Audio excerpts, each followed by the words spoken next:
Bismillah, Assalamualaikum warahmatullahi wabarakatuh. Innal hamdalillah nahmaduhu wa nasta'inuhu wa nastaghfiruh wa na'udzu billahi min syururi anfusina wa min sayyiati a'malina. May yahdihillahu fala mudhillalah wa may yudlil fala hadiyalah. Amma ba'du. Perkenalkan, Ana Aisyah Azhara selaku MC yang akan memandu berjalannya acara webinar parenting ini. Yang kami hormati Al-Ustadz Abu Salma Muhammad Hafizahullah, yang kami sayangi jajaran panitia dan asatidzah yang telah membantu acara ini, serta seluruh peserta yang telah bergabung dalam acara webinar parenting dengan judul Guru Menanam, Orang Tua Mengokohkan, Kolaborasi Indah Membangun Masa Depan Anak. Pertama-tama kami ucapkan jazakumullahu khairan kepada pemateri yang sudah berkenan hadir untuk mengisi acara ini. Juga kami ucapkan jazakumullahu khairan kepada para panitia yang telah menyelenggarakan acara ini. Dan kepada para peserta yang telah hadir di acara yang semoga diberkahi oleh Allah Subhanahu wa Ta'ala. Semoga kegiatan ini dapat menguatkan pandangan kita bahwa pendidikan yang baik tidak berasal dari satu sisi, akan tetapi kolaborasi yang baik antara guru di sekolah dan orang tua di rumah. Sebelum memulai acara, marilah kita panjatkan puji syukur kita kepada Allah Subhanahu wa Ta'ala karena atas rahmat dan karunia-Nya kita dapat berkumpul dalam keadaan sehat walafiat. Salawat serta salam tak lupa kami haturkan kepada junjungan kita Nabi Muhammad Sallallahu Alaihi Wasallam, kepada keluarga beliau, para sahabat beliau, dan seluruh pengikut beliau hingga akhir zaman. Adapun susunan kita pada acara ini akan dimulai dengan pembukaan, dilanjutkan pembacaan profil singkat pemateri, kemudian pemaparan materi oleh narasumber. Setelah itu sesi tanya jawab, dan yang terakhir penutup.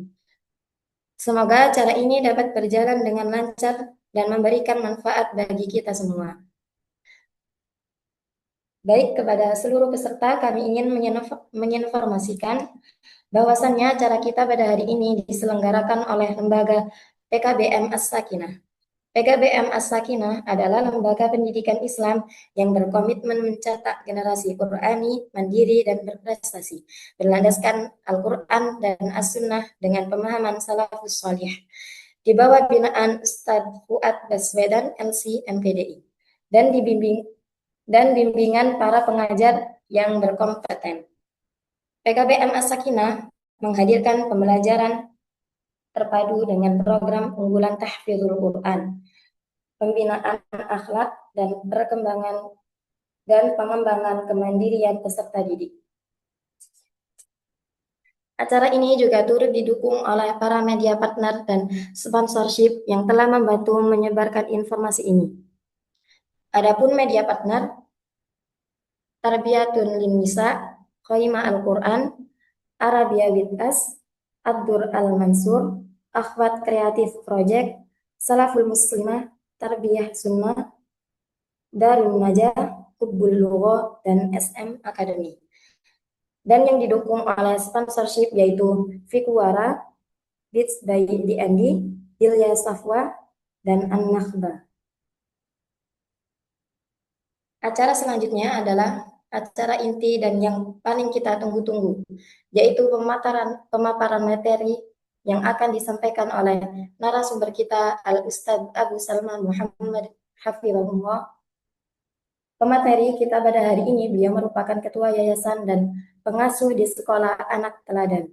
Dan beliau juga aktif berdakwah dalam akun Instagram beliau, Abinya Salma.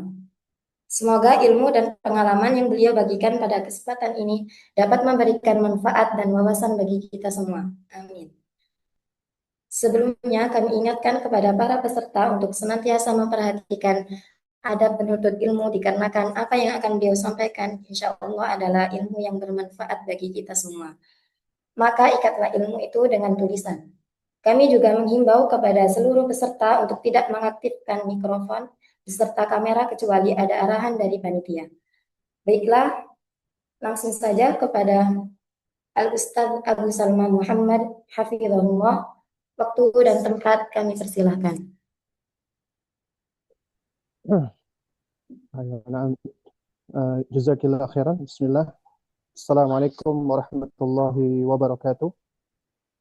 Innal hamdalillah nahmaduhu wa nasta'inuhu wa nastaghfiruhu wa natubu ilayh wa na'udzu billahi min shururi anfusina wa min sayyiati a'malina.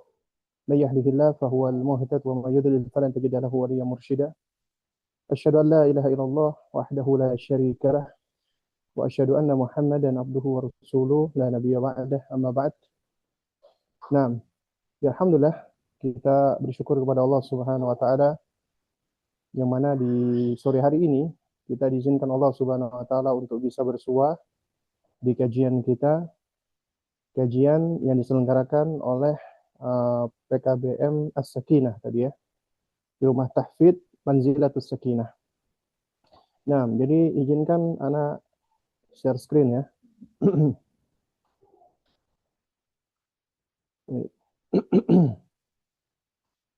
Dan mudah-mudahan suara ana bisa didengar dengan jelas ya. Baik. Jadi jamaah sekalian mendengar Allah Subhanahu wa taala ya.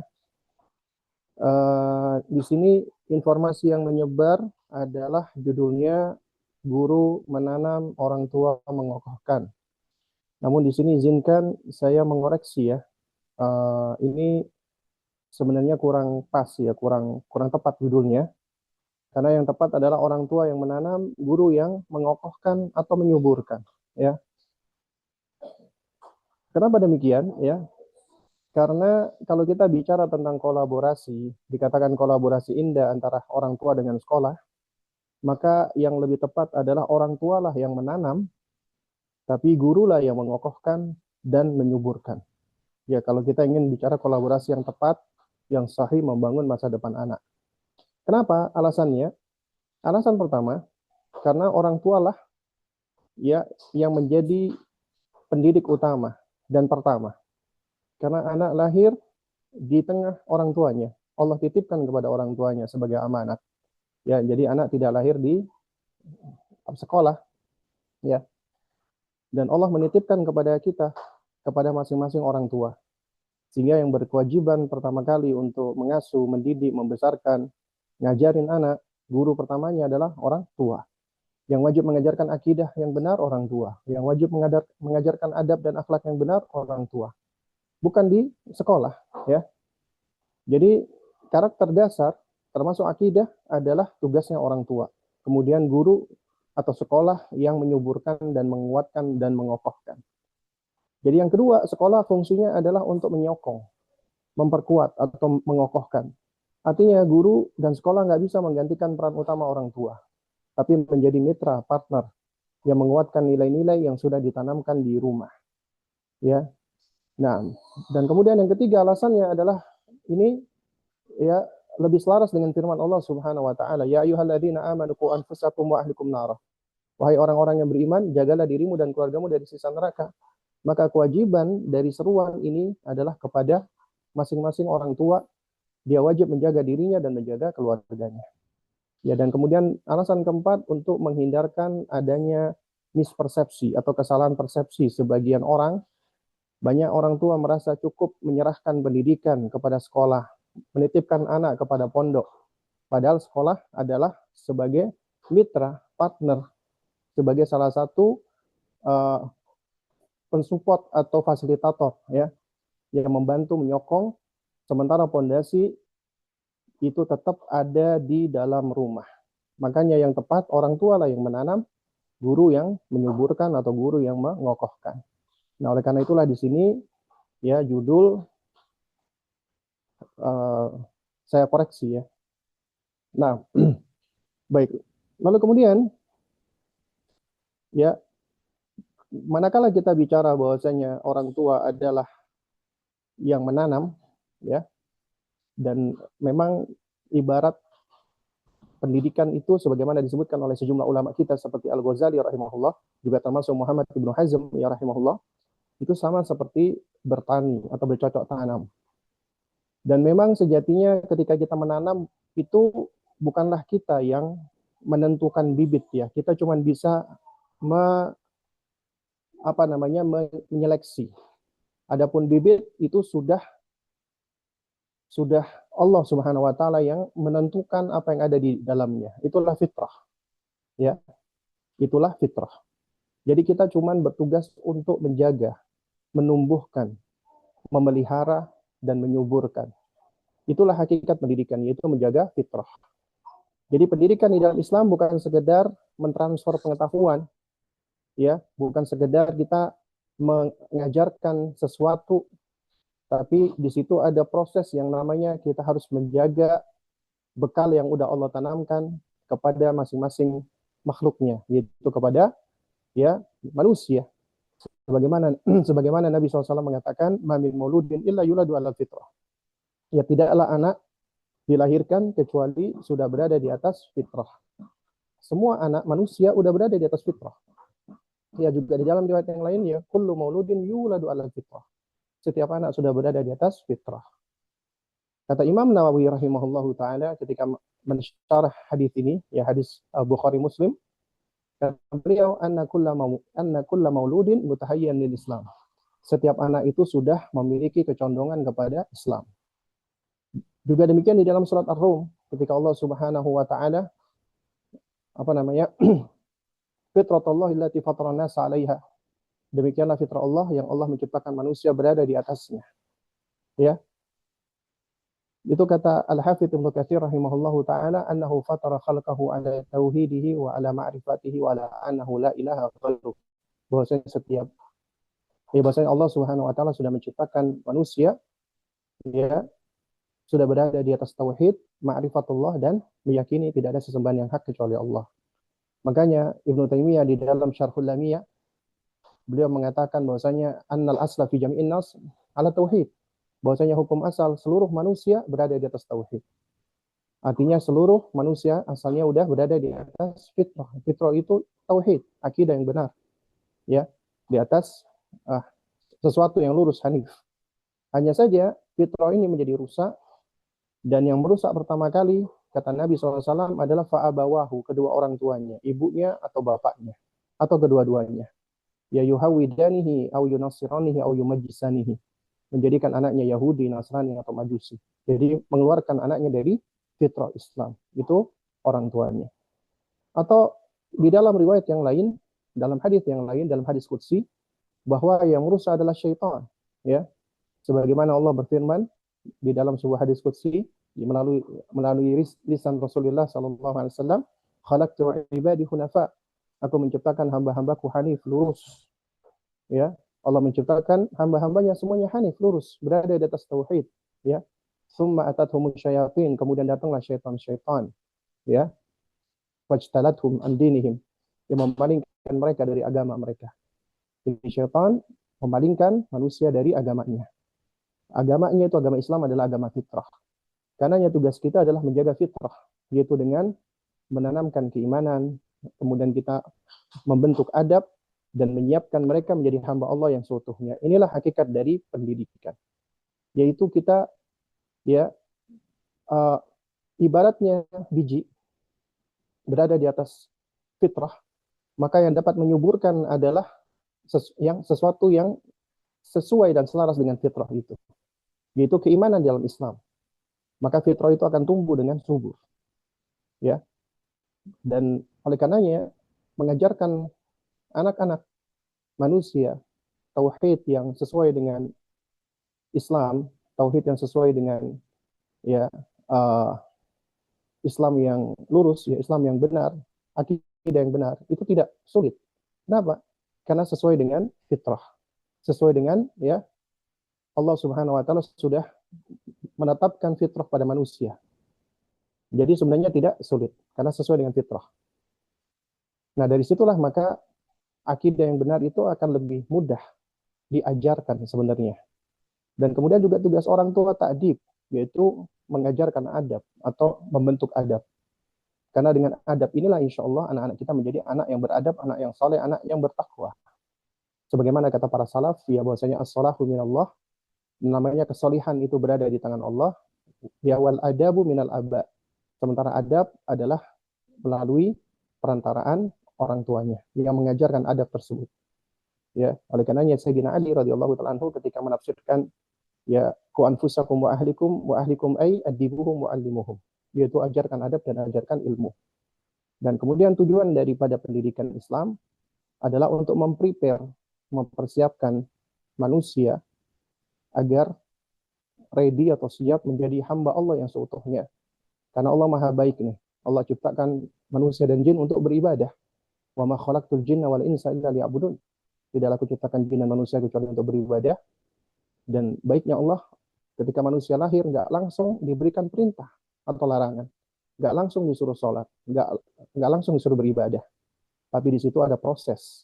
Mereka bertumbuh, mereka berkembang, ya, dan kemudian diberikan kesempatan sampai mereka mencapai usia yang sudah mampu untuk beribadah dengan baik dan benar, yaitu usia bulugh, usia dewasa, usia balik, dan kemudian diiringi dengan akal, karena seharusnya kedewasaan diiringi dengan akal yang juga optimal. Ya, makanya disebut dengan akil balik. Nah, disitulah baru mereka menjadi mukallaf, menjadi hamba Allah yang sudah mendapatkan taklif. Dan tugas kita adalah mempersiapkan mereka untuk bisa menjadi mukallaf yang seutuhnya, menjadi hamba Allah yang sebenarnya. Nah, jadi jangan sama dengan Allah Subhanahu wa taala. Karena itulah tugas utama ada pada orang tua, karena orang tua adalah pendidik pertama. Kenapa orang tua pendidik pertama? Kalau kita perhatikan, ya, di awal kehidupan manusia, maka yang berkewajiban dan diberikan amanat adalah orang tuanya. Bahkan anak bayi itu 24 jam harus bersama dengan pengasuh utamanya, ya, khususnya ibunya.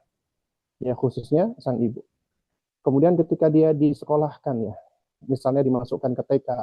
TK paling lama 6 jam, 8 jam, dan itu jarang. Biasanya TK cuma 2 jam sampai 4 jam, atau SD 6 sampai 8 jam.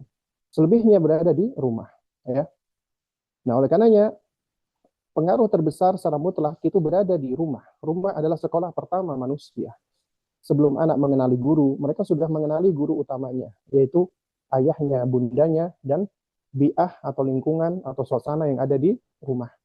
Ya, makanya Allah berikan amanat ini kepada masing-masing orang tua. Qu anfusakum wa ahlikum narah. Jagalah dirimu dan keluargamu dari siksa neraka.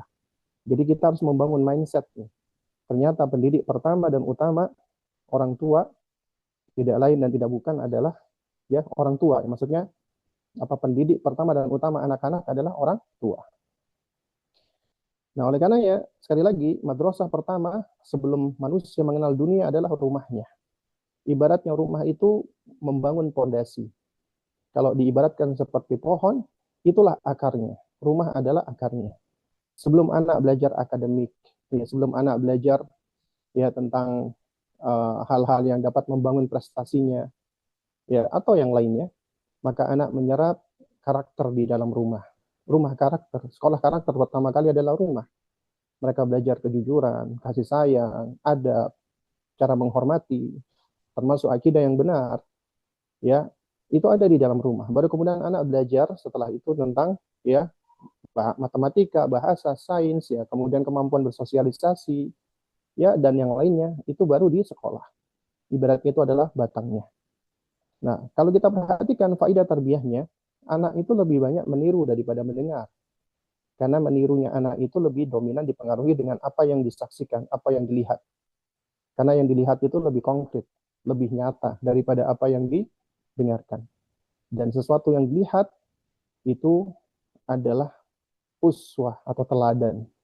Makanya dikatakan oleh para ulama, al-uswatul hasanah ablag wa anfa min alafil mawaid. Satu contoh yang baik itu lebih gamblang, lebih efektif, lebih jelas daripada ribuan nasihat. Ya, karena apa yang dilihat lebih mudah untuk ditiru daripada sekedar yang didengar. Makanya pendidikan itu tidak sekedar memberikan instruksi atau perintah, tapi memberikan teladan dan memberikan contoh. Makanya seorang ayah yang dia melaksanakan ibadah di depan anaknya, sholat di awal waktu, maka itu lebih efektif daripada 1000 nasihat tentang sholat. Demikian pula ibu yang menjaga lisannya, maka itu lebih efektif daripada 1000, ya, kali ceramah ibunya tentang masalah adab, ya, karena mereka lebih menyerap apa yang mereka lihat, apa yang mereka saksikan daripada apa yang mereka dengar. Nah, baru kemudian guru. Guru adalah menguatkan, mengokohkan, menyuburkan.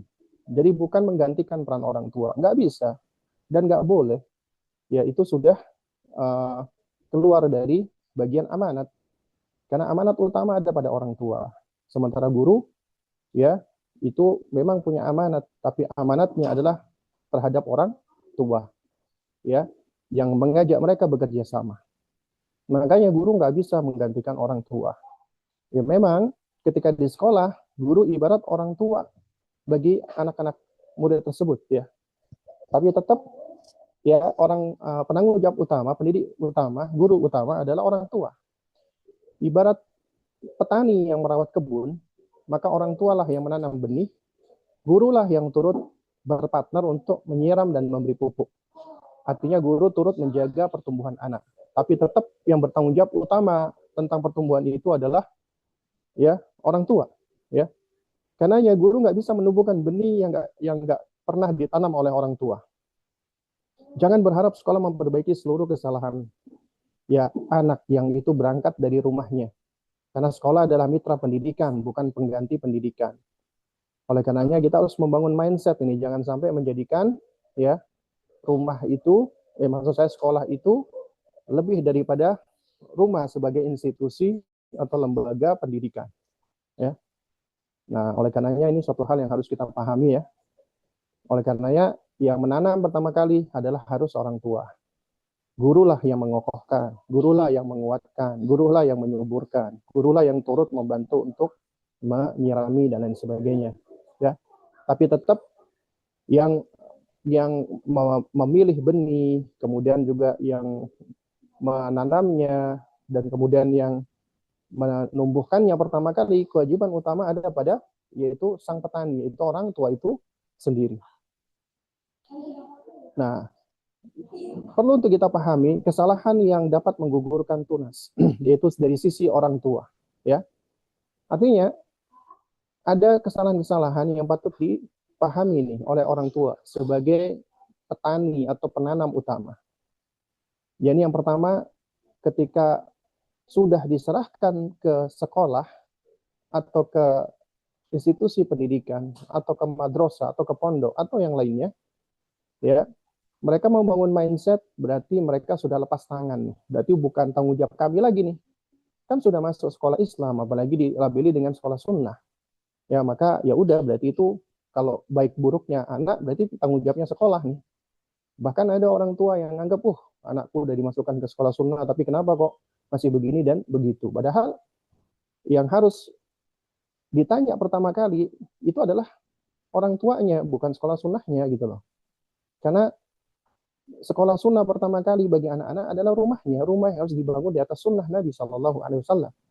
Ya, jadi tanggung jawab utama tetap berada di pundak orang tua. Sekolah hanya pensupport, hanya pendukung, hanya pembantu saja.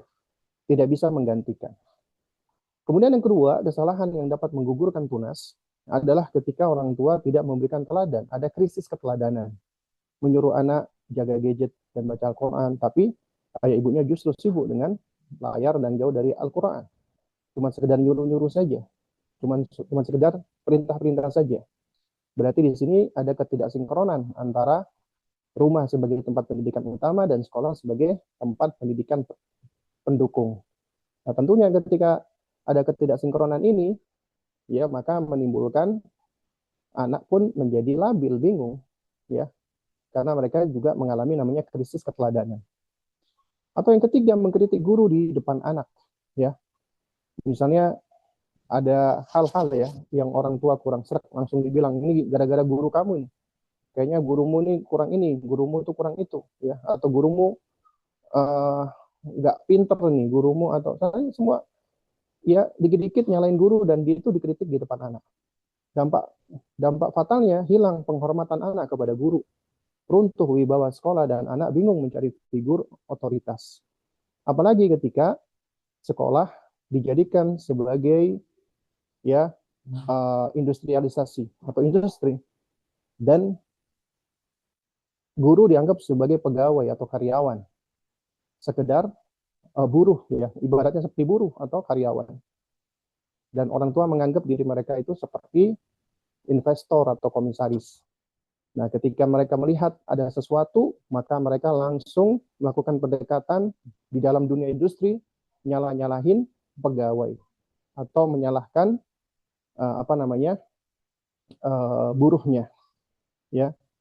Sehingga akhirnya ketika pendidikan bergeser menjadi industri komersil, maka hilang marwah guru, hilang marwah ilmu, ya.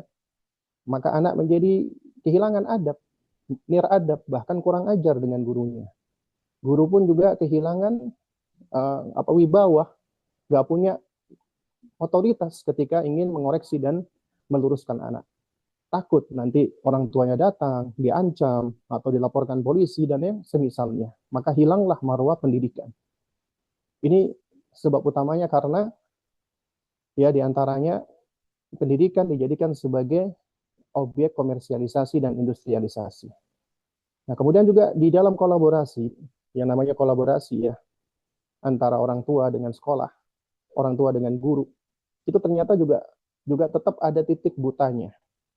Ya, ada titik buta, blind spot yang nggak kelihatan. Ya, di antaranya ada sekolah-sekolah yang mau diakui atau nggak diakui, itu yang cenderung terlalu self defense, tidak menerima kritik, nggak mau menerima masukan. Ketika ada bullying, menutup mata. Ketika ada kasus kekerasan seksual juga sama, ya. Bahkan ada juga yang merasa paling tahu kondisi anak, ya. Guru sering lupa bahwa mereka hanya melihat sebagian waktu anak. Orang tua adalah pengamat yang telah melihat anak selama bertahun-tahun. Seharusnya demikian idealnya, ya. Sehingga akhirnya kadang-kadang guru itu ngelihat, oh anak ini baik kok, nggak mungkin anak ini melakukan bullying. Oh anak ini di kelas pinter kok. Artinya apa? Artinya ketika ada hal-hal yang mungkin informasinya berbeda dengan apa yang diketahui, akhirnya banyak guru yang ibaratnya seperti menutup mata. Ya, ini tentunya suatu hal yang salah ya, yang keliru. Ya, atau kurang membangun komunikasi. Rumah berjalan sendiri, sekolah jalan sendiri, masing-masing. Ketika komunikasi nggak baik, komunikasi terputus bahkan, maka yang jadi korban pertama kali adalah anak, karena tidak adanya sinergi, tidak adanya kolaborasi yang baik. Ya, oleh karenanya pendidikan yang baik selalu bermula dari komunikasi dua arah. Ya. Jadi dalam hal ini juga harus fair, ya, harus jujur. Karena kita nggak bisa pungkiri hubungan antara orang tua dengan sekolah, dengan guru, meskipun ini partnership ya, tapi di situ ada akad ya. Dan akadnya juga ada akad bisnis ya, akad transaksi. Meskipun kita nggak bisa mengatakan pendidikan pure transaksional ya, tapi di situ tetap ada akad yang jelas ya. Seharusnya ada akad yang jelas. Karena ada bai'ul ijarah, ada jual beli yang sifatnya jasa. Ya, artinya guru tetap dia meskipun partnership ya, tetap dia dibayar jasanya. Sebagaimana ya orang tua juga boleh membayar jasa asisten rumah tangga atau nurse atau yang lainnya, bahkan ya ibu susu saja itu pun juga dibayar, ya, ibu susu saja juga dibayar. Artinya di situ tetap ada transaksi. Maka demikian pula dengan sekolah, maka transaksi itu juga harus jelas, akadnya jelas, karena yang namanya akad harus dibangun dari akad yang jelas, ya. Karena apabila tidak nanti akan menimbulkan masalah, juga bisa menimbulkan kesalahan persepsi. Sama tadi, yang harus digarisbawahi meskipun ada akad ijarah, tetap nggak boleh dibangun ini sebagai bentuk akad hanya transaksional saja, seakan-akan bahwasanya kita ini sedang berbisnis seperti bisnis makanan atau bisnis pakaian atau bisnis yang lainnya, bukan. Tapi di sini kita itu sama-sama saling berbagi peran, ya, kemudian ada timbal balik. Makanya kaidahnya adalah al-bay'ani bil khiyar hatta yatafarraqa. Dua orang yang bertransaksi itu dengan khiyar sampai mereka berpisah. Khiyar itu artinya ada opsional, pilih. Ya, artinya kita boleh ngelihat ini. cocok nggak sih? Misalnya sama ketika kita akan beli barang, kita boleh tawar-menawar, kita boleh nanya barangnya, sampai benar-benar jelas. Makanya Nabi SAW, beliau menjelaskan ya, wa in bayyana wa sadaqa burika lahuma fi bai'ihima.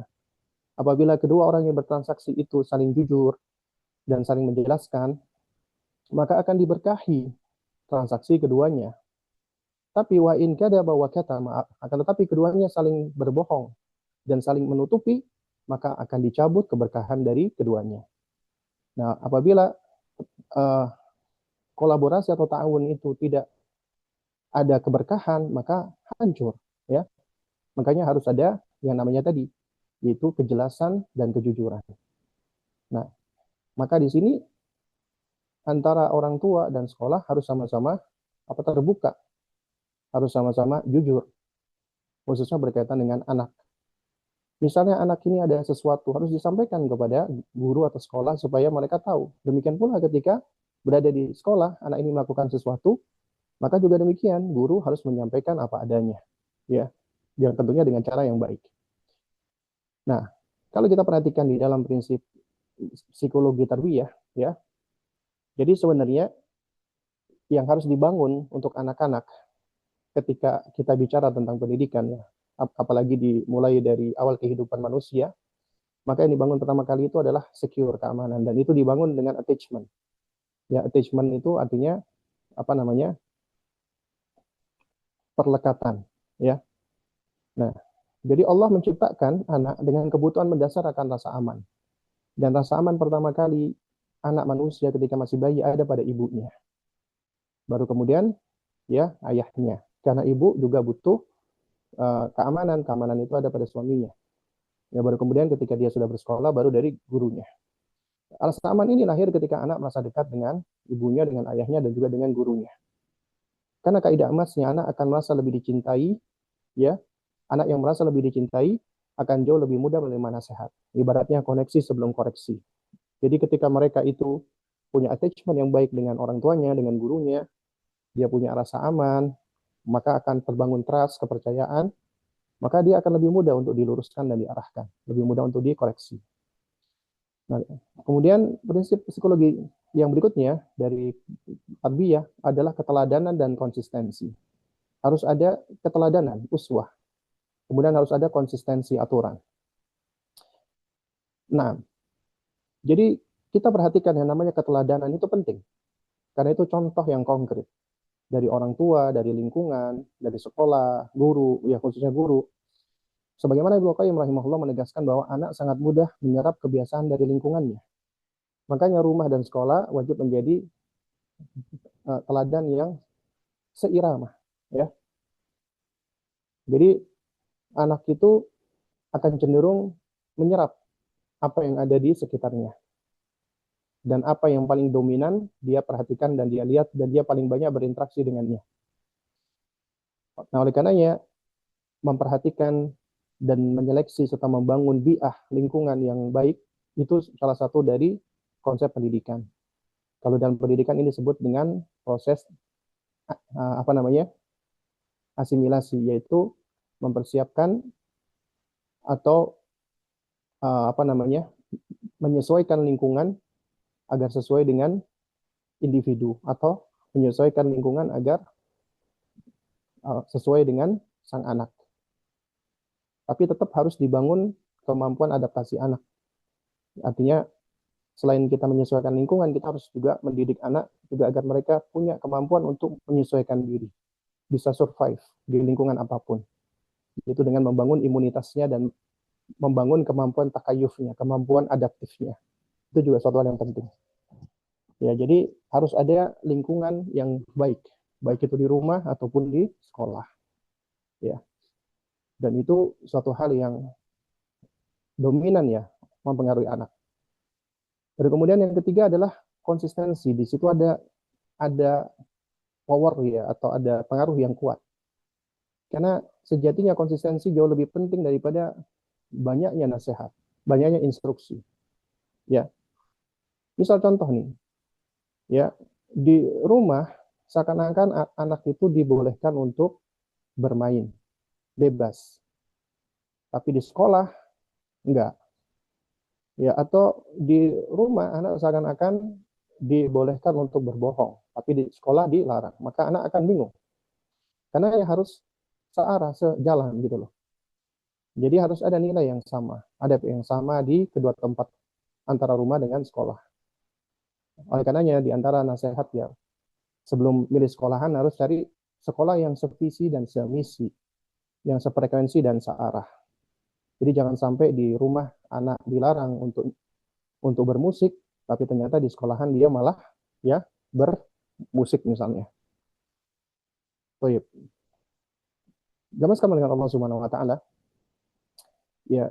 Yang berikutnya adalah baru kita bicara tentang langkah ini. Apa langkah yang bisa kita lakukan untuk membangun kolaborasi yang sehat, untuk membangun masa depan Ananda. Nah, di sini ada ya kita berikan ya, dan ini bukan sebagai batasan, yaitu 10 langkah kolaborasi yang sehat. Ya, 10 langkah kolaborasi orang tua dengan sekolah, dengan guru. Yang pertama adalah harus menyamakan tujuan, bukan sekedar metode. Nah, oleh karenanya memang asalnya sebelum memilih sekolah, orang tua harus sudah tadi tahu dulu nih, sudah survei dulu. Ya, ini kira-kira searah nggak ya? Kira-kira selaras nggak ya? Sefrekuensi nggak dengan nilai-nilai yang sudah dimiliki oleh keluarga atau rumah tersebut? Ya, nah karena apabila tujuannya nggak sama, arahnya nggak sama, ya maka akan sulit untuk bisa berjalan bersama. Ya, yang ada nanti akan lebih banyak konflik.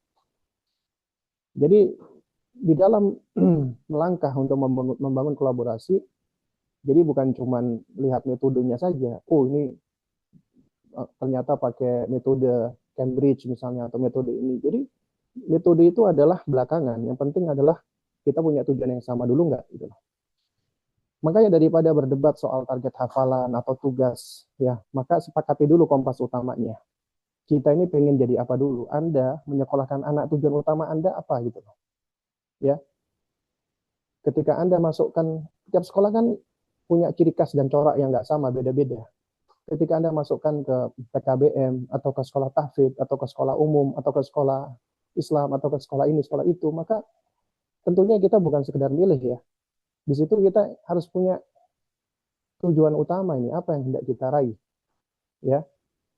Nah, umumnya orang tua memang secara umum pengen supaya anak itu menjadi hamba Allah yang saleh. Ya.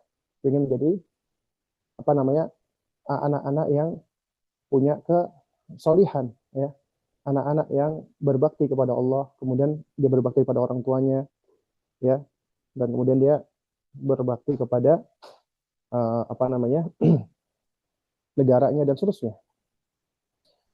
Jadi kalau tujuan utama itu sudah searah, sinkron, maka yang jika ada perbedaan teknis, maka akan lebih mudah diatasi ya, jika tujuan akhirnya sama. Kemudian yang kedua adalah saling menghormati wilayah dan peran. Artinya punya domain masing-masing. Ya, punya domain. Jadi nggak boleh guru itu banyak mengintervensi ketika sudah menjadi domain orang tua utama, apa sebagai pendidik utama. Demikian pula juga orang tua nggak boleh mengintervensi banyak ketika sudah menjadi domainnya guru. Artinya sudah punya peran domain atau tanggung jawab yang sama-sama, yang berbeda, namun di situ adalah untuk bisa saling bersinergi dan melangkah bersama. Orang tua adalah sebagai pemegang amanah utama. Makanya nggak boleh orang tua serahkan semua amanah kepada guru. Karena guru adalah mitra tarbiyah. Ya. Dan kita nggak boleh nganggap ya seakan-akan orang tua adalah customer, guru adalah yang apa namanya yang memberikan jasa. Memang benar secara akad orang tua itu ibaratnya customer. Guru itu adalah yang memberikan servis, layanan atau jasa. Tapi yang namanya pendidikan itu tidak rendah itu gitu loh. Ya. Kenapa? Karena orang tua dan guru sama-sama pendidik. Orang tua bukan sekedar customer, bukan sekedar bahwasanya yang namanya customer atau apa pembeli adalah raja. Bukan. terus kemudian guru dianggap sebagai penjual, ya dianggap pelayan, maka tugasnya harus melayani begitu saja. Maka bentuk hubungannya adalah sama-sama pendidik, punya peran, tugas, tanggung jawab yang mulia, yang harus sama-sama saling mensupport satu dengan yang lainnya. Kemudian yang ketiga adalah bangun komunikasi sebelum muncul banyak masalah. Makanya perlu ada komunikasi yang rutin, mulai dari ada report-report bulanan, kemudian ada pertemuan dengan wali murid, kemudian ada grup informasi, ya baik itu di WA dan lain sebagainya. Jadi jangan sampai menunggu nilai turun atau ada pelanggaran baru kemudian berkomunikasi gitu loh. Jadi komunikasi rutin adalah suatu hal yang menjadi kunci, ya. Jadi kalau misalnya sudah ada tanda-tanda masalah, maka langsung bisa segera dibicarakan dan dicari solusinya. Jangan sampai masalah itu muncul dan besar, baru kemudian berkomunikasi. Yang ada nanti biasanya bukan komunikasi yang baik, tapi saling menjatuhkan. Ya, saling menyalahkan, saling menyerang, dan yang semisalnya. Nah, kemudian yang keempat, itu landasan interaksi seorang muslim adalah harus husnudzon. Ya, Allah berfirman, ya ayyuhalladzina amanu ijtanibu katsiran minadh-dhanni. Wahai orang-orang beriman, jauhilah oleh kalian kebanyakan dari prasangka, ya. Apalagi ya kita dikit-dikit di zaman yang penuh dengan media ini banyak informasi nih. Ya, kalau kita uh, nggak mau untuk hati-hati, punya jiwa tabayun, tatabut sebelum menilai atau menfonis, maka kita akan sudah langsung mudah untuk menfonis, menyalahkan, ujung-ujungnya akhirnya berantem, ya. Makanya jangan pernah punya asumsi wah ini pasti yang salah guru nih, ya. Atau guru juga jangan punya asumsi wah ini gara-gara orang tuanya begini dan begitu nih. Makanya konflik itu berawal umumnya dari prasangka. Kebanyakan konflik itu berangkat dari suudzon, ya, dari suudzon, dari berburuk sangka. Makanya harus husnudzon, harus berbaik sangka, ya. Sebagaimana ya dijelaskan ya oleh oleh seorang ulama, ya, di mana beliau mengatakan bahwa kebanyakan dari konflik, ya, atau apa apa namanya pertengkaran, cekcok itu dari dua hal. Yang pertama adalah al-maqsudu la yufham, yang kedua adalah al-mafhum la yuqsad. Jadi al-maqsud la yufham adalah tujuan atau maksud yang tidak dipahami. Artinya seseorang ketika dia menyampaikan sesuatu maksudnya tidak dipahami sesuai dengan maksud orang tersebut, sehingga menimbulkan adanya mispersepsi. Ya, maka ini harus istifsar, harus meminta penjelasan agar bisa dipahami. Atau yang kedua adalah al-mafhum la yuqsad. Adalah al-mafhum yaitu sesuatu yang dipahami la yuqsadnya, tidak sesuai dengan maksudnya, dengan tujuannya, akhirnya menimbulkan misunderstanding.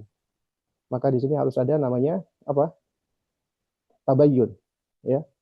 Harus ada cek dan recheck, harus menverifikasi. Dan ini semua berangkat dari suudzon, dari berburuk sangka. Kemudian yang kelima, apabila ada sesuatu, maka ikuti adabnya para salaf, yaitu menyampaikan kritik secara tertutup terlebih dahulu. Karena nasihat yang disampaikan langsung di depan orang banyak, seringkali itu tidak menjadi nasihat, tapi menjadi ta'yir, yaitu untuk merendahkan, menghina, atau menjelekkan, dan seringkali yang terjadi orang yang dibeginikan tidak menerima nasihat. Dia akan self-defense. Akhirnya nasihat itu kehilangan maknanya, kehilangan manfaatnya. Ya, nasihat hendaknya diberikan secara rahasia, tidak melalui sindiran-sindiran. Jadi apabila ada sesuatu, kita dapat informasi nih, ya, di sekolah itu ternyata ada guru begini, ya, anak kita misalnya menjadi sedih atau apa, jangan langsung kita pertama suudzon, dan jangan langsung kita menvonis, ya, kita coba dulu, kita cari informasi, kita bertabayun dulu. Kita cari informasi dulu dari anak kita, minta dia untuk menceritakan.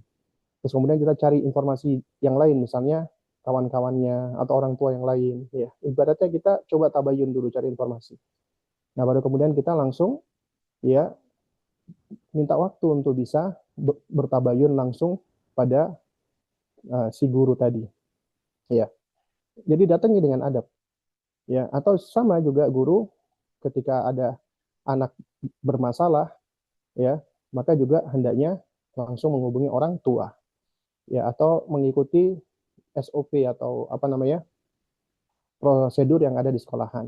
Kalau misalnya orang guru nggak boleh langsung misalnya menghubungi orang tua, yang boleh misalnya wali wali kelas, ya maka kita bisa menyampaikan melalui wali wali kelas atau melalui kepala sekolah. Intinya ikutin SOP yang ada, ya. Nah, jadi di dalam hal ini, ya, hendaknya ketika ada masalah langsung bertabayun, orang tua ke guru, guru ke orang tua, ya.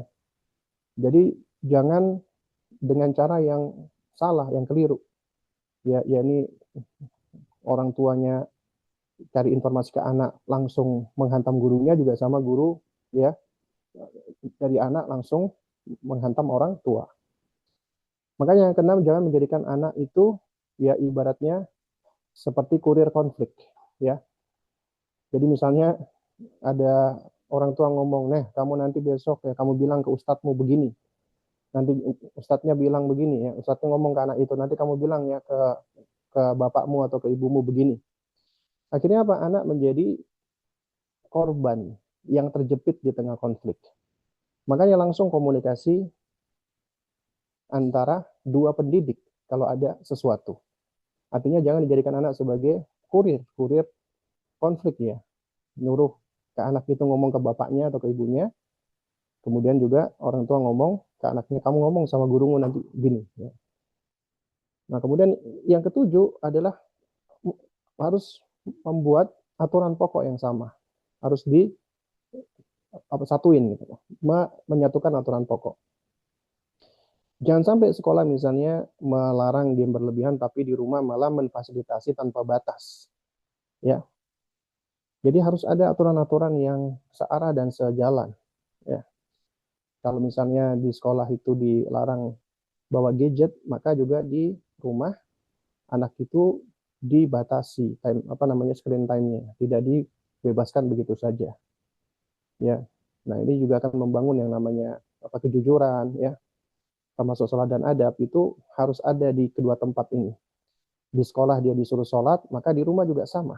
Di sekolah dia diajarin adab, maka di rumah bahkan harus yang lebih utama itu loh. Dan adanya pengulangan lingkungan yang konsisten, aturan rumah dan aturan sekolah, maka itulah yang akan membentuk karakter dan psikologi anak. Ya. Jadi aturan rumah dan aturan sekolah ketika konsisten, itulah yang akan lebih menguatkan karakter anak. Kemudian yang kedelapan, fokus pada perbaikan, bukan malah mencari kambing hitam, bukan malah mencari orang yang bisa disalahin. Makanya ketika anak bermasalah, jangan kita cenderung untuk nyalah-nyalahin. Ya, siapa yang salah nih? Jadi seharusnya apa yang harus kita perbaiki? Ya, karena pendidikan proses perbaikan, bukan ruang pengadilan untuk nyalah-nyalahin atau mencari kambing hitam. Kemudian yang kesembilan, ya, adalah juga harus adil dan proporsional. Ketika bicara tentang anak, jangan cuman kekurangannya saja, juga kabarkan kelebihannya. Ya, bahkan Nabi SAW itu secara asal kaidahnya basyiru, ya, berikanlah berita gembira, wala tunaffiru, dan janganlah kamu membuat orang lari, takut. Nabi memberikan kabar gembira sebelum memberikan peringatan-peringatan. Makanya ketika ketemu orang tua, guru perlu untuk ngabarin ya hal-hal positif. Masya Allah ya, anak bunda dan anak bapak itu dalam hal hafalannya Masya Allah, ya. Kemudian dia karakternya sangat concern sama teman-temannya.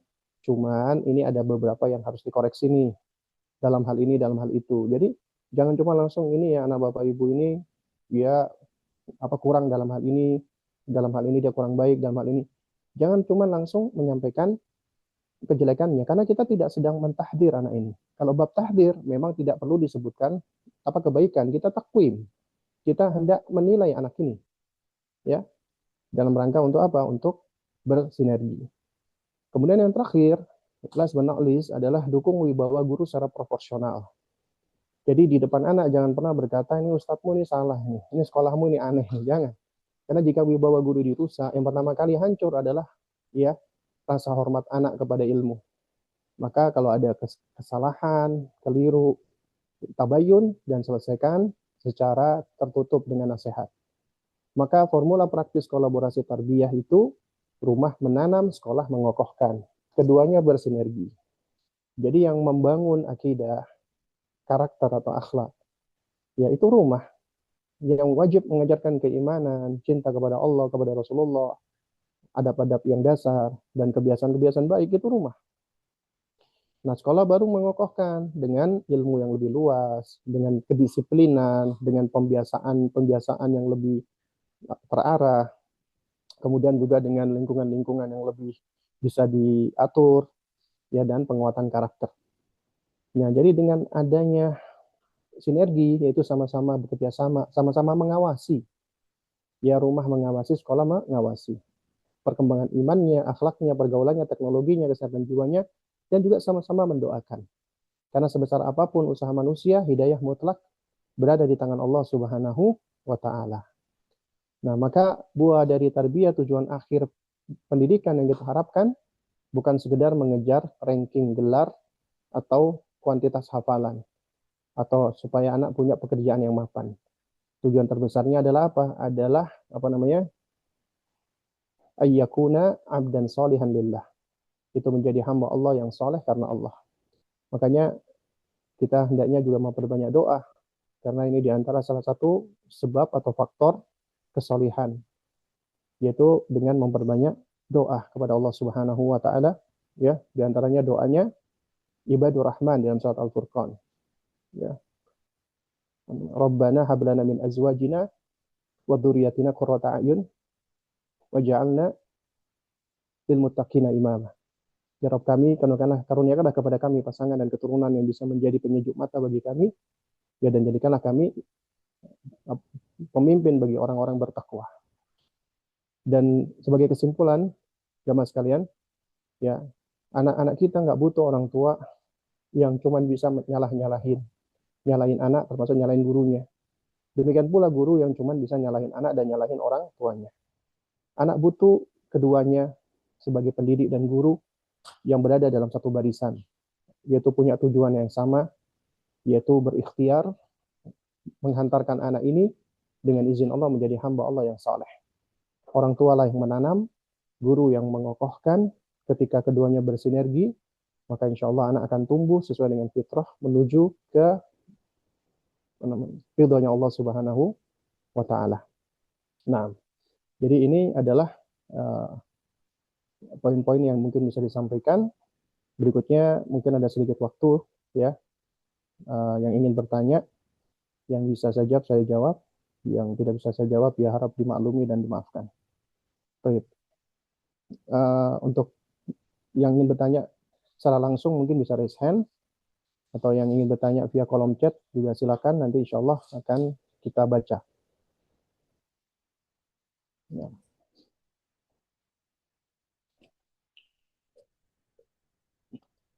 Alhamdulillah kita telah mendapatkan ilmu yang sangat bermanfaat. Baik, saatnya memasuki sesi tanya jawab. Insya Allah kami akan membuka kesempatan 3 pertanyaan. Kami persilakan bagi yang ingin bertanya bisa menyampaikan pertanyaannya secara singkat dan jelas dengan menggunakan fitur raise hand atau menuliskan pertanyaannya di kolom chat. Ya, silakan, ini udah ada yang raise hand.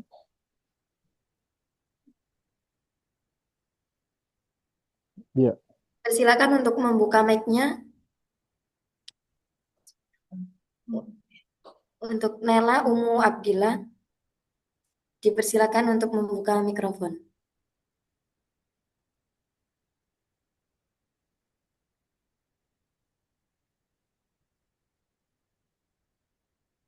Assalamualaikum Ustadz. Waalaikumsalam warahmatullahi wabarakatuh. Izin bertanya, bagaimana kita membangun kebiasaan kepada anak? Karena saya sudah berusaha beberapa kali, tapi kadangkala saya dipatahkan oleh ayahnya. Jadi secara tidak langsung saya itu naik turun. Terima kasih Ustadz. Nah, toyib ya, barakallahu fik ya. Baik, jadi yang mematahkan bukan sang anak ya, tapi pasangan ya atau suami ya. Nah, jadi ya, yang pertama kita harus memahami ya bahwa memang yang namanya pendidikan itu bagian dari amanat Allah Subhanahu wa taala, dan kemudian juga amanat ini diiringi dengan ujian ya. Allah Subhanahu wa taala ketika memberikan amanat biasa selalu diiringi dengan ujian. Dan di tengah ujian itulah ya kita akan ibaratnya dinilai apakah kita ini benar-benar berusaha semampu kita dengan ikhtiar, ataukah kita malah langsung sudah mundur dan tidak bersabar dan seterusnya ya. Karena Allah Subhanahu wa taala berfirman ya waja'alna ba'dakum li ba'din fitnah tasbirun, ya kami jadikan kamu satu dengan yang lainnya itu sebagai cobaan, maukah kamu bersabar? Makanya kunci pertamanya harus memang bersabar ya. Jadi sabar menghadapi pasangan, menghadapi anak ya, atau menghadapi cobaan-cobaan yang lainnya.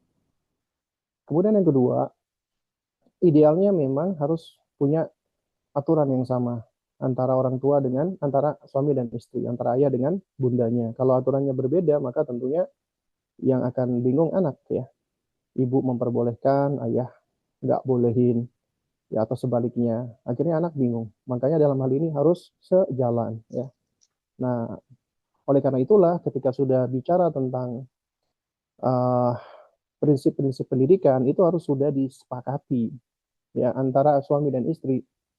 Karena apabila tidak, maka yang namanya pendidikan akan ini ya, akan bukan cuman susah ya, itu malah yang ada menimbulkan apa kebingungan saja khususnya pada anak. Nah, lantas gimana kalau memang ternyata qadarullah kita diuji dengan suami atau pasangan yang nggak sejalan, kita sudah belajar, kita sudah berusaha, ya maka yang bisa kita lakukan adalah setelah bersabar, ya, dan sabar itu bukan pasif ya, tapi sabar adalah kita juga perlu sabar untuk terus berusaha.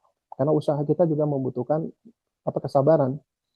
Dan pendidikan itu adalah upaya yang berulang-ulang, yang kontinu, yang berkesinambungan, tidak cuma sekali dua kali. Artinya kalau misalnya kita udah nyampein, tapi ternyata dipatahin oleh suami kita, nggak apa-apa, kita terus terus ya kita terus menyampaikan lagi, kita ulang lagi, kita kita apa namanya kita contohkan lagi, ya meskipun nanti dipatahkan lagi, terus itulah yang namanya pendidikan, ya seperti itu. Ya harus ada proses berulang-ulang, harus ada proses yang berkesinambungan. Ya di dalam segala hal, hatta di dalam masalah misalnya mendidik anak untuk sholat misalnya, itu juga harus berulang-ulang, nggak bisa cuma sekali dua kali ya. Dan disitulah letak yang namanya pendidikan seperti itu. Jadi kalaupun toh seandainya kita misalnya ya contoh ini kita udah memberikan screen time gadget ke anak misalnya, kamu cuman boleh nak ya sehari 1 jam, kemudian anak merengek-rengek nangis, kemudian diizinkan oleh ayahnya ya. Nah, jadi di dalam hal ini kita berusaha tetap konsisten ya, kita berusaha tetap melakukan pendekatan kepada anak, kita tegaskan nak ya, Umi sayang sama kamu ya, Umi izinkan kamu main handphone ya, cuman ya tadi uh, 1 hari 1 jam, tapi aku dibolehin sama ayah gitu kan. Jadi kalaupun seandainya dia ngikutin ayahnya di hari itu ya, lalu kemudian ayahnya misalnya sudah kayak kayak ngebolehin, dan kemudian kita nggak kepengen adanya konflik yang besar, ya udah kita hari itu mengalah bukan untuk kalah, tapi besoknya kita ya tetap mengulang lagi ya. Apa kita boleh kita sampaikan ke anak kalau misalnya kita kecewa ya kan, karena kamu sudah sepakat 1 jam misalnya, tapi kamu lakukan ini tuh boleh ya, dan kita sampaikan dengan baik-baik, dan kita boleh kita sampaikan ke suami, kita ingetin dengan cara baik, diterima alhamdulillah, kalaupun nggak diterima ya sudah, kita serahkan kepada Allah Subhanahu Wa Taala, karena kita nggak bisa memaksa, itu ujian dari Allah Subhanahu Wa Taala. Nah, ya Allah alam ya.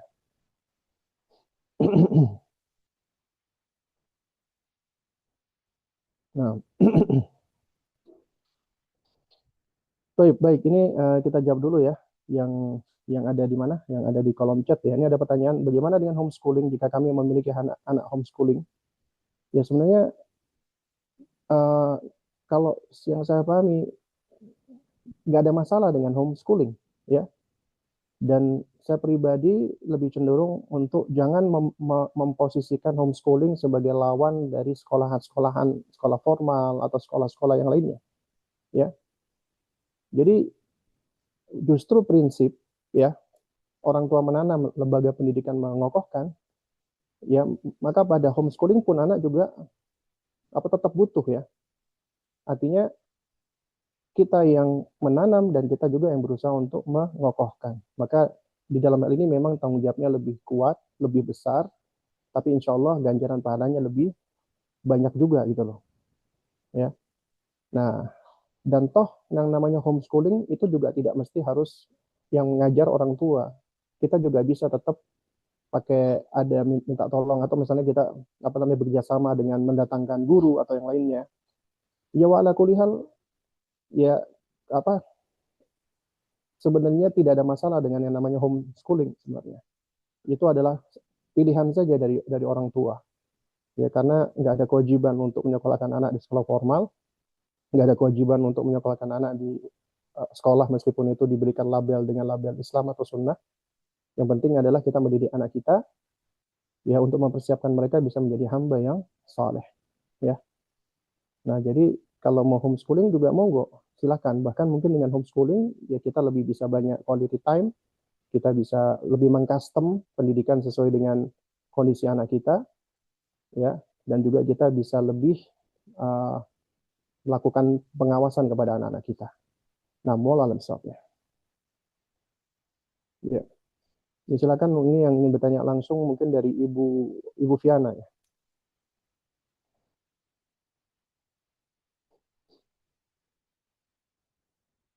Ya, mungkin bisa dibantu untuk dibukakan uh, mikrofonnya. Oke, Assalamualaikum warahmatullahi wabarakatuh. Saya Viana, Waalaikumsalam. saya belum nikah ya, tapi bekerja di dunia pendidikan dan saya juga sebagai tante nih, izin mau nanya kan, misalnya nih kita sebagai pendidik, sebagai orang tua, ya kita kalau misalnya anak salah ya ditegur, kalau udah keterlaluan ya diamokin, tapi kalau anak baik diapresiasi. Tapi saya suka heran nih generasi Golden Age zaman Jepang yang lahir 1936 Juli 1945 dengan adanya sistem-sistem seimbang lah, anak salah ditegur, anak bohong diaudit, anak jujur nggak usah diaudit, anak baik diapresiasi, anak tobat diapresiasi, suka dianggap sistem seimbang itu suka dianggap kelemahan, kurang tegas, padahal udah ada sistem marah-marahnya loh. Tapi generasi Golden Age zaman Jepangnya itu suka intervensi dengan bilang kurang tegas, kurang wibawa, itu cara yang nggak benar. Apalagi kalau yang generasi selanjutnya yang masih follow the cycle. Itu gimana? Padahal kita udah setegas mungkin. Kita VOC kalau anak salah, jangan tahu anak baik. Ya, Misalnya nah, saya mendidik murid saya nih. Saya misalnya nanti anak saya marah kalau anak saya salah. Kalau baik, yang ngapain? Soalnya banyak kasus-kasus gini teman saya dia udah teman saya maupun orang tuanya teman saya sistemnya tegas kalau anak salah, apresiasi kalau baik. Tapi kalau kakek yang punya terus buyutnya si anaknya teman saya ini bilang, cara kakek neneknya, cara ibu bapaknya kurang tegas. Buyutnya kelahiran 39. ya. Nah, baik ya. Barakallahu fiik ya. Jadi memang kita nggak bisa pungkiri bahwasanya tiap zaman itu seringkali punya metode pendidikan ya, karena dipengaruhi oleh kondisi dan lain sebagainya yang tentunya berbeda-beda ya. Ya sehingga mungkin ya anak-anak generasi milenial yang dididik oleh orang tuanya ya, generasi baby boomer misalnya itu cenderung lebih keras ya. Dan kemudian generasi sekarang ya generasi alpha itu dididik oleh orang tuanya, mungkin ada yang gen milenial atau ada yang gen Z yang udah punya anak juga yaitu dengan metode atau pendekatan yang berbeda sampai-sampai ada di antara para apa ya namanya para mungkin praktisi ya dari parenting atau pengasuhan sampai mempergunakan argumentasi ucapan yang disandarkan di dalam Islam ya la tu'addibu aula ya la tu'addibu abna'akum ya ala zamanikum fa innahum khuliqu fi ghairi zamanikum. Janganlah kamu mendidik anak-anakmu sesuai dengan zamanmu karena mereka tidak dididik ya karena mereka tidak lahir di zamanmu atau yang semisal ya. Maka kita katakan bahwa quote ini adalah quote yang tidak mutlak salah dan tidak mutlak benar. Dan quote ini nggak boleh disandarkan kepada Nabi, nggak boleh disandarkan kepada sahabat, nggak boleh disandarkan kepada para imam Syafi'i atau yang lainnya, karena memang tidak sahih dari mereka. Bahkan Ibnul Qayyim rahimahullah ketika menelaah ucapan ini, ternyata ini ucapan dari para filosof, ya, Aristoteles dan Plato. Tapi ini ucapan yang tidak mutlak salah dan tidak mutlak benar. Jadi harus ditempatkan sesuai dengan apa posisinya ya. Kalau yang dimaksud jangan mendidik anakmu ya sesuai dengan zamanmu karena mereka tidak lahir di zamanmu, artinya berarti sekarang jangan melakukan apa pendidikan kayak kayak metodenya orang-orang lama, metodenya orang-orang dahulu. Ya. Nah, kalau yang dimaksud adalah berarti kita harus mendidik mereka mutlak seperti zaman sekarang, maka itu tentunya salah. Karena di zaman dahulu, dari zamannya Nabi sampai zaman sekarang, yang namanya pendidikan akidah, pendidikan akhlak, adab itu sama. Hanya saja kondisi zaman yang berbeda. Di zaman dahulu mungkin belum ada gadget, sekarang udah ada gadget. Maka tentunya keberadaan gadget itu membuat adanya perbedaan kebiasaan. Ya dahulu anak-anak ketika bermain, mereka banyak bermain dengan fisik, yang melompat, berlari. Akhirnya secara stimulasi lebih bagus. Dan itu juga sangat mempengaruhi banyak hal ya, termasuk kognisi. Nah sekarang anak-anak sudah mulai main gadget, malas gerak, kurang terstimulasi, terus banyak mengalami masalah speech delay dan lain sebagainya ya. Memang kita nggak bisa pungkiri adanya perbedaan zaman, tentu ada juga perbedaan kebiasaan dan yang semisalnya. Cuman yang ingin saya garis bawahi di sini adalah Islam adalah agama yang sempurna. Islam adalah agama yang urusan ke kamar mandi aja udah diajarin, apalagi ajaran atau bimbingan yang berkaitan untuk mendidik anak agar bisa selamat di dunia dan di akhirat. Bisa selamat ya dari siksa Allah Subhanahu wa taala, bisa selamat sampai ke surganya Allah. Maka tentunya tidak lepas dong dari aturan Islam. Nah, oleh karena itu secara kaidah Islam sudah lengkap. Artinya kita nggak perlu lagi nengok-nengok ke yang lainnya. Adapun secara praktek, implementasi, maka ini seringkali dikembalikan kepada urf, dikembalikan kepada kebiasaan. Ya, disinilah letak fleksibilitas Islam. Ya, nah yang penting adalah urf itu tidak sampai menyelisihi kaidah. Contohnya begini, contoh dalam bab pakaian misalnya. Ya, pakaian itu asalnya urf ya. Karena manusia itu memang berpakaian, tapi Islam udah ngatur. Untuk wanita misalnya pakaiannya harus yang lebar, menutup aurat secara sempurna, tidak boleh membentuk tubuh, nggak boleh transparan. Ya, intinya kaidah ada. Adapun nanti mau bentuknya gimana, kainnya seperti apa, warnanya apa, itu sebenarnya suatu hal yang secara asal fleksibel boleh, asalkan tidak tidak tidak apa ya, tidak menerjang kaidah-kaidah tadi. Ya, jadi tidak sampai menerjang kaidah. Maka juga sama dengan masalah pendidikan. Nah, oleh karena itu kita mendidik anak itu tidak sekedar mengikuti kebiasaan atau aturan dari orang-orang sebelum kita, atau kita melihat impactnya tuh, lihat tuh anak zaman sekarang itu jadi lembek-lembek karena orang tuanya begini. Nah, lihat tuh orang zaman dulu. Nah, memang ya secara sebab akibat ada. Nah, tapi kita nggak bisa menjadikan misalnya contoh ada satu keluarga yang anaknya itu menjadi anak-anak yang keras-keras gara-gara orang tuanya begini. Sementara di keluarga yang satunya anaknya menjadi lemah atau lembek gara-gara begini. Ya, maka kita nggak bisa cuman menjadikan contoh kita ambil dari dari keluarga ini atau apa keluarga itu gitu loh. Yang kita jadikan acuan adalah tetap ilmu yang berangkat dari apa yang dijelaskan oleh para ulama dari Al-Quran dan dari Sunnah dan juga dari apa para salaf. Intinya Islam ngajarin ketegasan, tapi tetap harus lemah lembut. Orang tua boleh marah ya kepada anak, tapi marahnya marah yang benar, marah yang apa namanya terukur. Karena kata Nabi SAW, ya ketika Nabi mengatakan la taghdab, janganlah kamu marah, itu artinya janganlah sampai kamu mengucapkan perkataan-perkataan yang mana ketika kamu marah itu akhirnya jatuh kepada kezaliman. Misalnya gara-gara marah anak dibentak-bentak atau dikata-katain, ya itu namanya uh, apa perbuatan kasar dan itu bagian dari akhlak yang jelek. Nah, marah yang benar adalah sebagaimana Nabi, yaitu marah yang bisa terukur, marah yang bisa di apa regulasi. Kata Nabi SAW, "Idza ghadiba ahadukum falyaskut." Apabila kalian lagi marah, maka jeda sejenak, diamlah sejenak. Supaya kita nggak mengeluarkan kata-kata ketika marah, kita cuma bisa maki-maki, kita cuma bisa bentak-bentak, kita cuma bisa uh, ngata-ngatain atau berkata jelek, ya. Nah, jadi kita ingin supaya ketika kita marah, marah itu bisa menjadi energi yang positif, yang mana itu bagian dari kita sayang sama mereka. Kemudian dari situ kita bisa mengungkapkan kemarahan dengan hal-hal yang baik. Ya, misalnya anak melakukan salah, kita harus tetap tegas. Ya, apa kita boleh bilang, nak, ibu nggak suka kamu itu berbohong.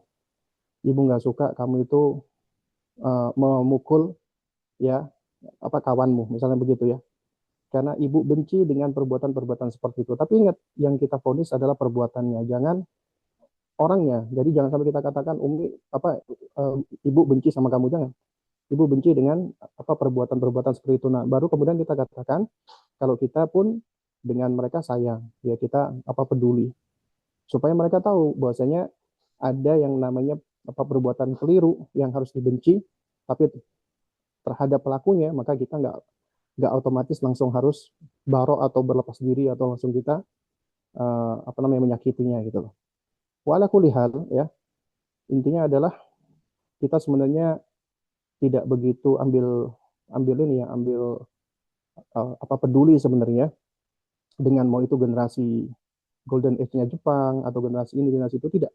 Tapi yang kita lihat adalah sejauh mana kesesuaian pendidikan itu dengan metode yang berasal dari Islam, dari Al-Quran dan dari Sunnah Nabi yang mulia alaihi salatu wassalam. Jadi kita nggak mengikuti ya metode-metode entah itu dari orang-orang zaman dahulu, dari orang tua kita, kecuali apabila itu selaras sesuai dengan Islam. Maka standar kita adalah sesuai dengan aturan Islam, bukan sesuai dengan uh, apapun label yang diberikan, entah itu label dikatakan golden age atau generasi emas atau generasi strawberry atau generasi apapun, itu semua adalah label-label yang boleh-boleh aja asalnya untuk apa ya, untuk sekedar memberikan label atau memberikan deskripsi ya dari suatu keadaan atau kondisi, tapi itu tidak kita jadikan sebagai standar. Standar kita tetap adalah Al-Quran dan Sunnah Nabi yang mulia alaihi salatu wassalam. Ya Allah alam sawab ya.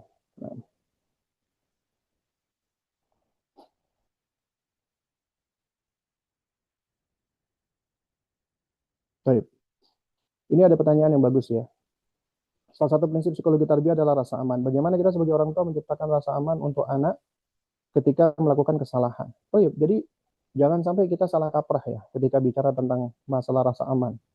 Rasa aman yang dimaksud ini adalah ketika anak itu dia merasa aman, itu dia merasa secure di hadapan orang-orang yang paling dekatnya. Artinya dia bisa menjadi dirinya sendiri. Dia tidak berusaha untuk apa ya namanya dia kalau orang anak-anak yang nggak aman, dia akan merasa dia akan menjauh ya dari orang tuanya, dia akan berusaha untuk menutupi apa namanya beberapa hal dari dirinya. Mungkin kita bisa ambil contoh begini ya, ada anak-anak ya ketika dia bersama dengan orang tuanya itu kelihatan baik, nurut. Kenapa? Karena orang tuanya itu bukan lagi tegas, tapi keras. Akhirnya di depan orang tuanya dia tuh nurut. Bahkan ketemu orang tuanya dia pendiam, kaku, udah kayak robot gitu kan. Ini kelihatan orang tuanya nganggap ini anak yang penurut, ini anak yang baik. Tapi ketika di luar rumah, dia merasa merdeka. Dia akhirnya berbuat onar, dia menyakiti temannya, dia membuli temannya dan yang semisalnya. Kenapa? Karena dia merasa bebas. Jadi rasa takutnya dia adalah ketika ada orang tuanya. Dan dia ketika ada orang tuanya, dia merasa nggak aman. Nah, ketika dia jauh dari orang tuanya, dia seakan-akan kayak berasa aman. Ya, akhirnya dia melakukan sesuai dengan keinginannya gitu loh. Nah, ini tentunya adalah kondisi yang bahaya ya. Bahkan yang lebih baik adalah anak dia merasa aman dengan orang tuanya, dia mau ngobrol, mau cerita, mau ini. Meskipun ketika dia di luar rumah, dia menjadi anak yang pendiam, anak yang cenderung nggak banyak ngomong, anak yang mungkin sebagian orang nganggap ini anak ini pemalu dan yang semisalnya. Tapi ketika di dalam rumah, dia bisa menjadi dirinya sendiri. Jadi dia bisa mendapatkan keamanan itu. Kenapa? Karena anak yang dia itu mendapatkan keamanan di dalam rumahnya, ya, maka itu akan lebih mudah dikenali oleh orang tuanya karakternya dan lebih mudah diluruskan. Contoh nih misalnya, ketika anak itu dia merasa di dalam rumahnya itu aman, secure, dia bisa menjadi dirinya sendiri, maka dia akan bisa mengeluarkan ini sifat-sifat alami dirinya. Jadi kita bisa tahu nih. Nah, ketika dia misalnya melakukan hal-hal yang buruk, maka kita sebagai orang tua akan lebih bisa untuk mengarahkan dia, untuk bisa koreksi dia, bisa meluruskan dia. Alih-alih anak yang di dalam rumah dia udah merasa takut, ya. Jadi orang tua nggak tahu nih tentang problemnya dia, masalahnya dia.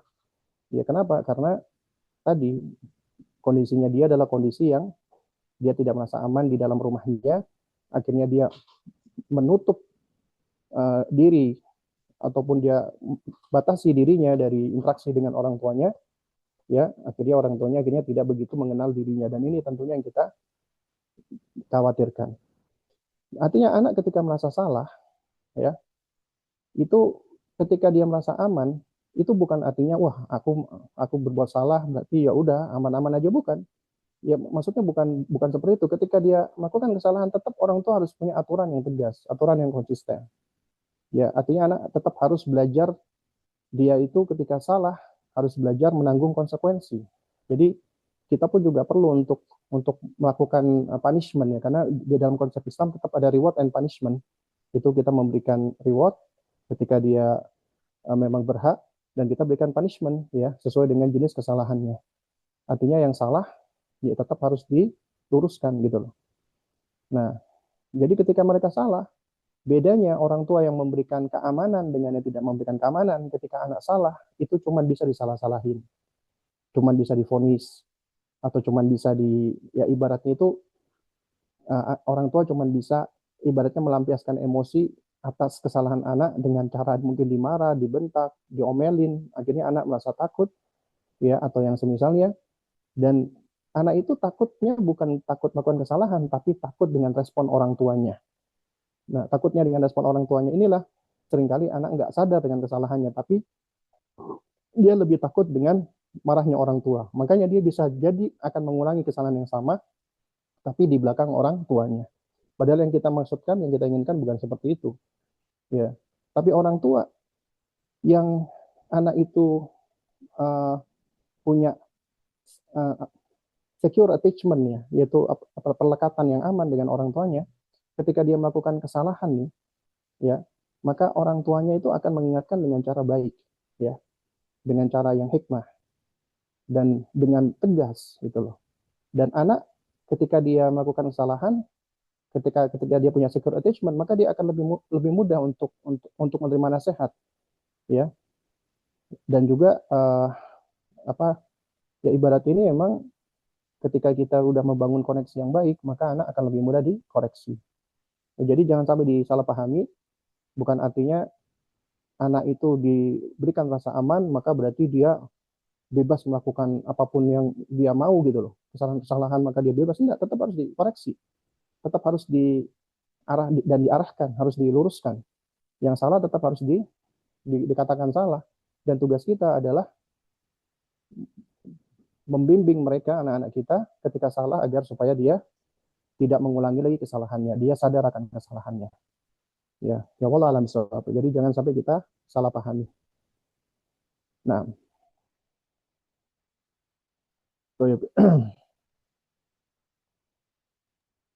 baik, mungkin ini yang terakhir ya, karena sudah mau 5:30 ya.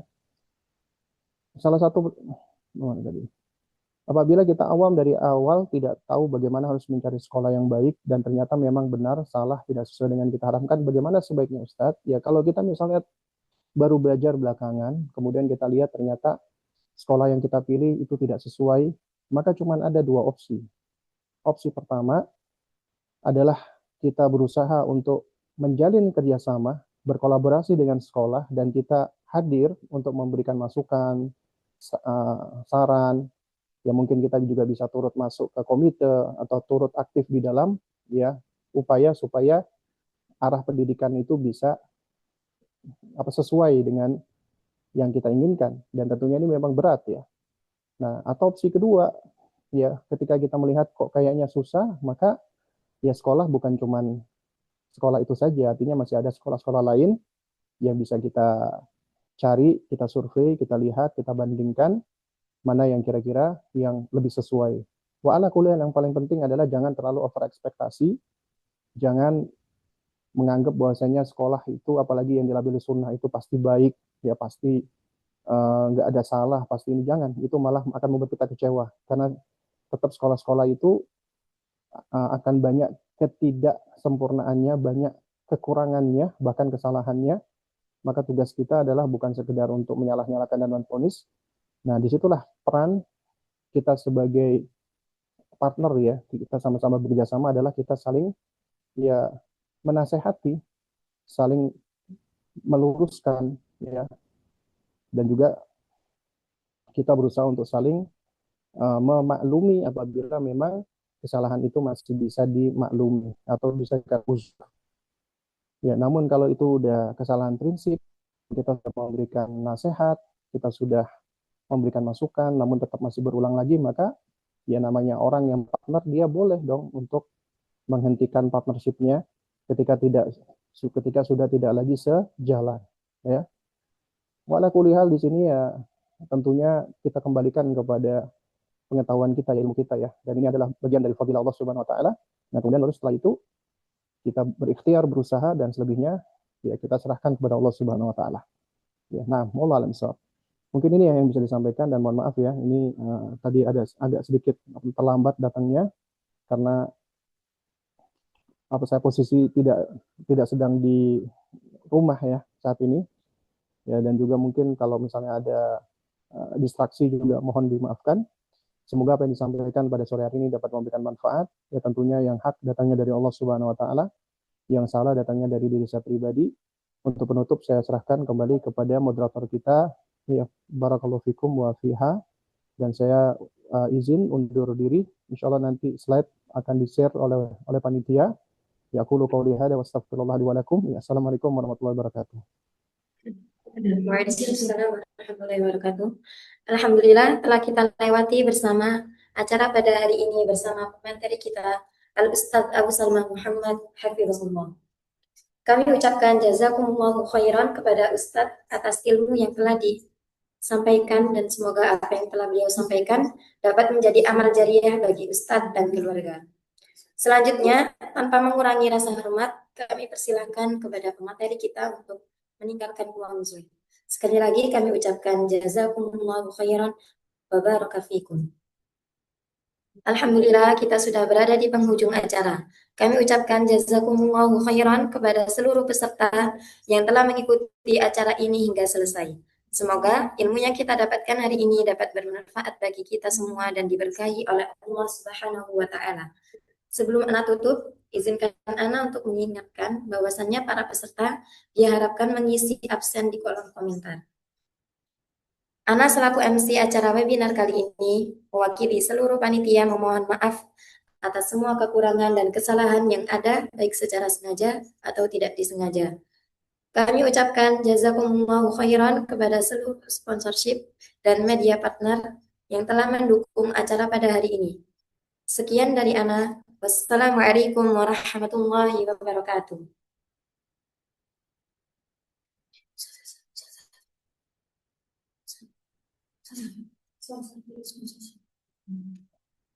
على ربى الأنس شيدنا مدارسنا بالآي نروي فؤادا كان عطشانا.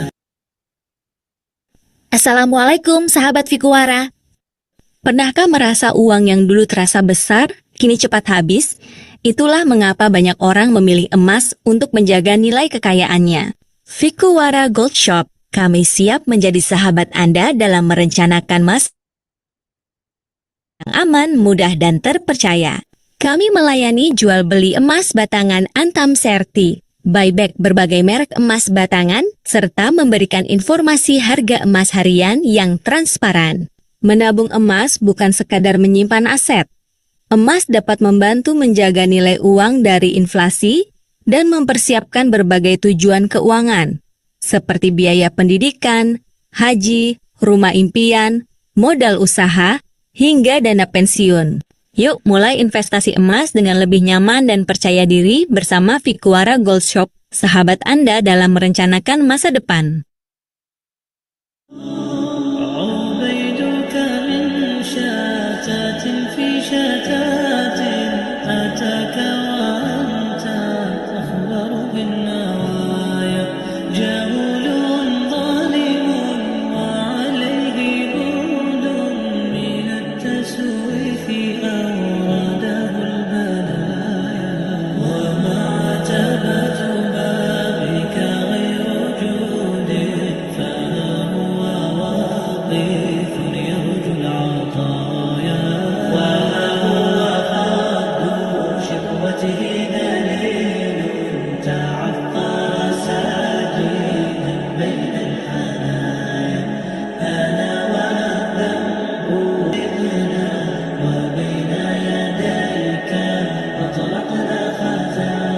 يا لغتي عربية حسبي بأنك منطقي وبياني عربية قلبي وروحي أحرفي ولساني عربية حسبي بأنك منطقي وبياني عربية قلبي وروحي أحرفي ولساني عربية ثم الوصوف تضيع في أوصافك فبك استباح الشعر يشدو أعذب الألحان يا روعة سلبت شغاف القلب في ترنيمها يا بلسما كم طيب. كتاب الله دستوري كتاب الله دستوري وخير الخلق أسوتنا بسنته جلا نوري لهدي الحق أرشدنا